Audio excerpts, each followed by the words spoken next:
So it's good that you're spinning that because I want to hear you're going to spin this Derrick Henry trade that you made in our rookie-only draft. So we're in the middle of, I think we just started round 3, or we just at the end of round 2? I don't even know where we are at this point. I believe we are at the start of round 3, and we go 6 rounds. So this draft has been going on for about a week. Yeah. It's a 14-team league. Dave won the league last year. I won at the league before. Right. Dave beat Heath in the championship game last year. And so Dave's got a great team. I think my team's pretty good. Heath had a great team, but he has now decided to strip its parts and sell. And so there's been some trades going on. And I think both you guys made some really good trades. Dave, I think your trades were fantastic in the moves that you made. Heath, I think most of the trades that you made were fantastic, but I got to give you a hard time about the Derrick Henry one. So that's one that I've actually, not the commissioner, just somebody who plays in the league. People have been texting me, what is he doing trading Derrick Henry for 109 and 209? So 9th overall and 23rd overall. I don't think you got enough for Derrick Henry, but just explain your thought process with this team and what you're doing. Here's the problem. I've had Derrick Henry on the trade block for a calendar year. And I got a text this morning from one of our league mates saying, how did you trade Derrick Henry for that much? I would have given you so much more. I've sent the guy 4 emails in the past year, and he's not made one offer for Derrick Henry. I've received a handful, maybe 7 or 8 offers. I offered you a first-round pick for him last year. I did too. But again, your picks are going to suck every year in this league. Yes. There are 6 or 7 teams that are going to have the first 6 or 7 picks almost every year. And you guys are going to be in the last 4 picks. I often am as well.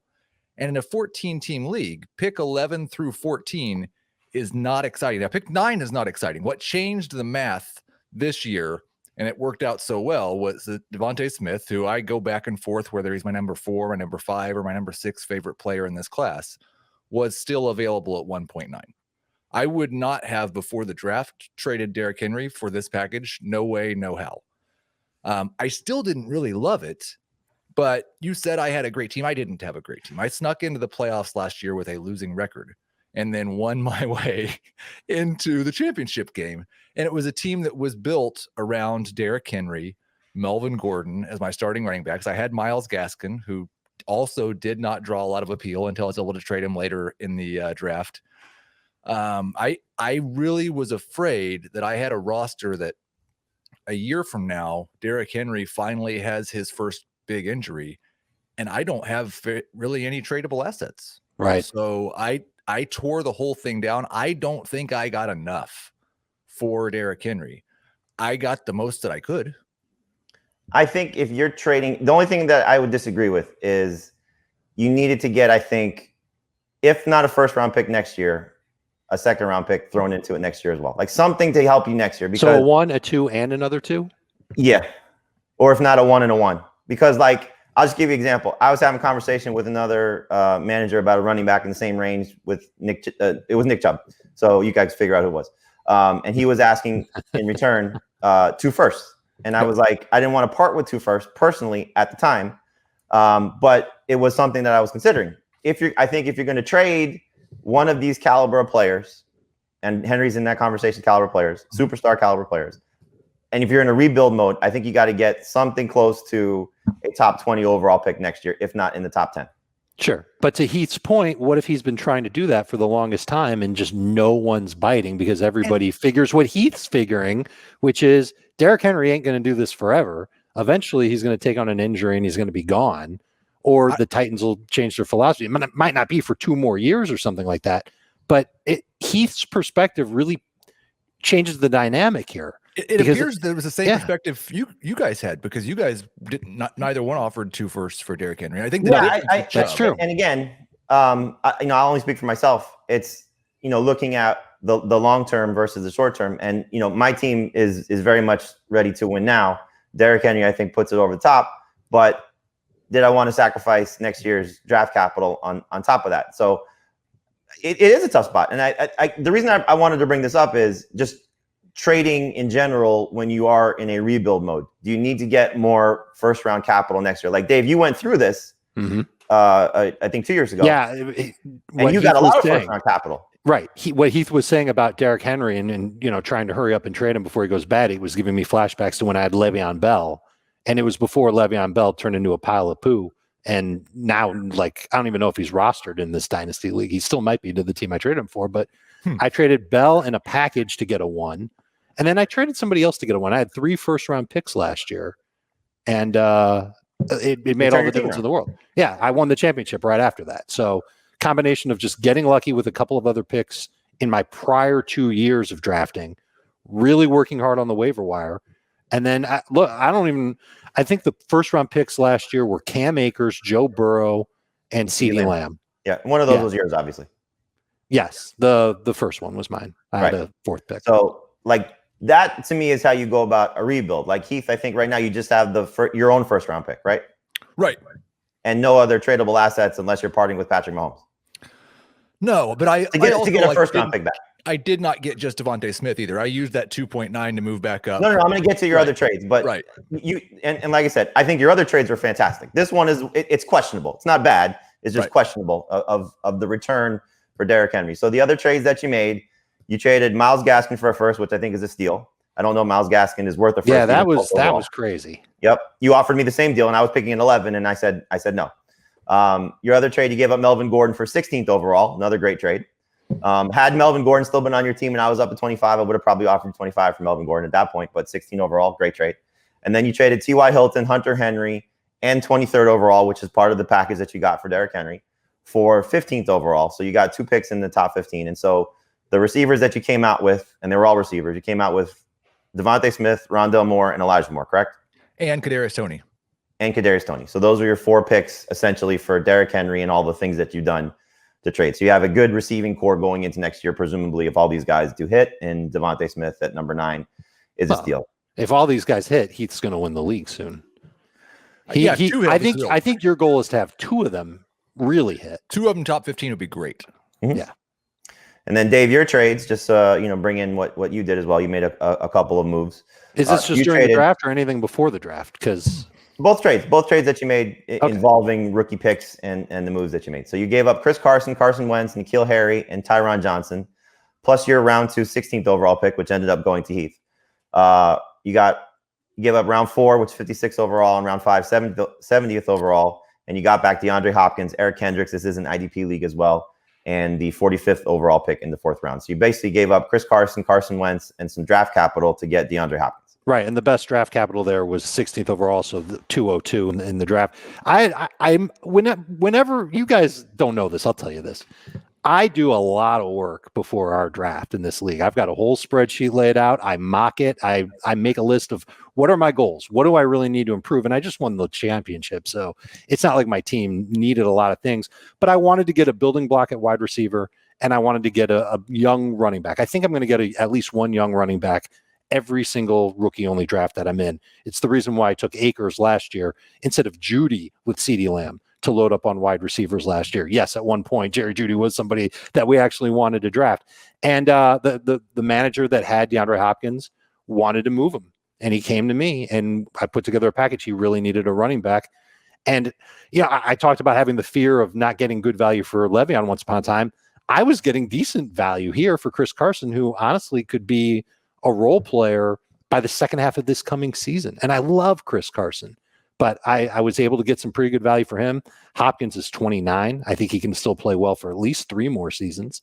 And so I didn't get a young receiver to help my team out, but I bolstered a roster spot by getting DeAndre Hopkins. Well, I mean, again, your team is ready to win now based on what you did a year ago. I wonder, though, just want to ask you, if the manager had asked you for Cam Akers instead, would you have done No, Akers is basically untouchable. And I've had more than one person ask about Akers. And I've just because again, you have to give up the farm for him. But DeAndre Hopkins is still in the farm, so I think and I gave up a lot for him. Manager. Well, basically one starter. He got Chris Carson in 16 overall. So and I think Wentz has a chance to rebound. I think he's a good guy to speculate on. Harry and Johnson are guys that are just you won the trade. They helped me get my roster. You won the trade. So I'm just looking at it from the other owner's perspective. He's in a rebuilding situation, and Chris Carson to me is not a rebuilding type of player. He should have been, making this a hard sell to try and get somebody a little bit younger. He should have tried to go after Tony Pollard. Like I've got Pollard on my bench. Yeah, I would have wanted more for DeAndre Hopkins personally.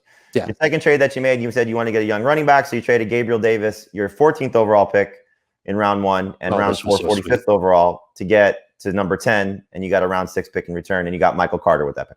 And I just watched the running backs fall in the draft, and I figured that the fantasy manager picking at number 11 would be all over Michael Carter. And I knew that if I didn't move up, I'd be stuck taking Kenneth Gainwell at 14th overall. And I say getting stuck. Gainwell's got some appeal. Half PPR league, he could end up being a passing downs guy in Philadelphia with a chance to be more than that eventually. But given the opportunity to jump up to 10 to get Michael Carter, who I think does have a chance to be a little bit better than Gainwell over the course of his career, and I wanted to get a young running back. I want to keep churning those young running backs in Dynasty. I had to do it. I love Gabriel Davis, man. I think he's got some awesome potential. Took him in round 6 last year.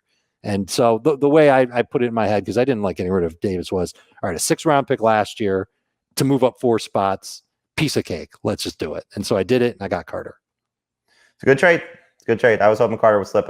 I know it. So I ended up taking Terrace Marshall. I think Heath wanted Terrace Marshall at 11, where I took him. I think that's when you traded into 12, Heath, to get the Myles Gaskin trade. So there's some trades that we made in some of our By the way, let me just say, I'm so happy that there are so many trades going on in this Dynasty League, because I know of other people's Dynasty Leagues where people just hate trading. And there's like 1 or 2 managers that try and like stir the pot and get all the trades going. And everybody else in the league just sits on their hands, and it's annoying. So if you're one of those fantasy Dynasty managers that just doesn't like to make trades, you're adverse to it, you don't want to get ripped off, at least be open to the conversation. Talk about it.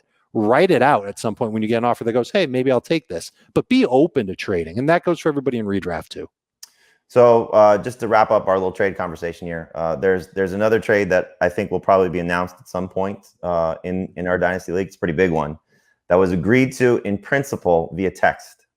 And now one of those managers is not backing out, but hesitating a little bit after thinking about it over the weekend. So as commissioners, or as people that just play in fantasy, when you have a deal that is agreed to in principle, however it's done, text, phone, email, face-to-face, should that be considered binding?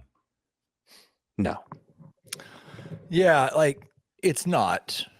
No's the correct answer, but it's like the other person should be openly harassed, and we should say their name on the podcast and make fun of them. But no, it's not binding.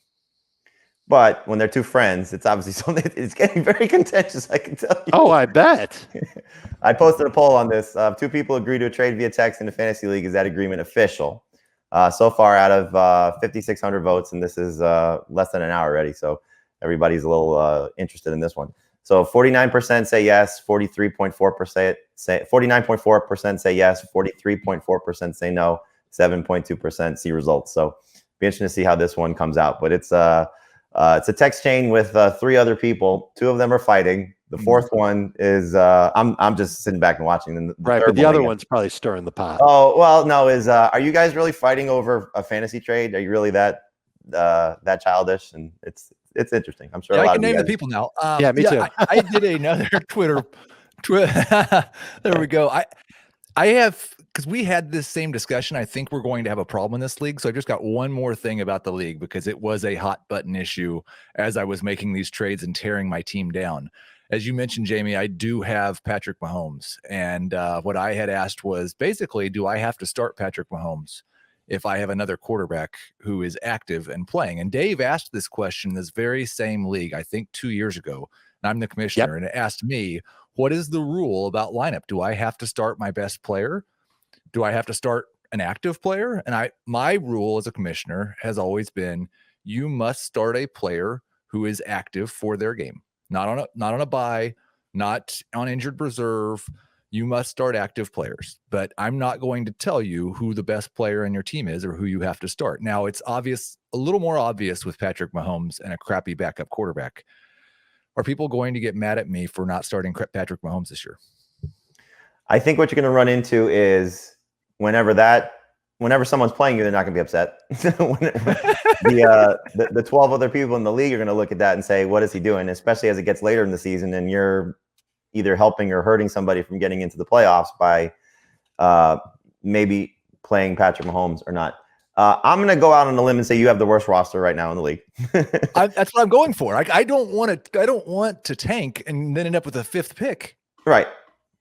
Yeah, right. You don't want that. But I don't think Mahomes are you going play to that for you one way or the other. Are you going? Well, you never know. I do know because Mahomes had the best game of his season last year and he lost because he played against me and I had Tyreek Hill, and Tyreek Hill was the reason why. Yeah, I'm going to play 6 games this year against bad teams. Are you going to bench him every game this year? I think that's the key. I think that's the key distinction. I can't. Right. Like if you rename your team name is Patrick is Mahomes, you need to change your team name to Patrick is not Mahomes, and then you're not going to put him in your lineup at all, and then that's fair for everybody. But you got to commit to it. Well, honestly, I have to find a backup quarterback. Yeah, I wish I had one to trade you. Honestly, I don't think it's bad. I don't think it's illegal. It's not an illegal roster, right? Your roster's legal if you start, I don't know, Jake Luton at quarterback. No, if he's playing Chad Henne over Patrick Mahomes, then we have a problem. If he's playing, I saw your Twitter poll, your Twitter question. It was Zach Wilson over Patrick Mahomes. You don't have Zach Wilson, but right. If it was somebody along those lines, the 30th best quarterback in the NFL, right? So Jordan Love, right? Well, it'll be Blake Bortles, but yes, same premise. It's going to be a little bit of a problem, but as the commissioner, you've now set the precedent, and so nobody can complain to you about this when it happens in the future. And it is part of the game, right? Rebuilding in Dynasty, that's part of it. Theoretically, it's something everybody should do at some point if you've been in a Dynasty league long enough. Yes, just make sure you get multiple first-round picks for Derrick Henry.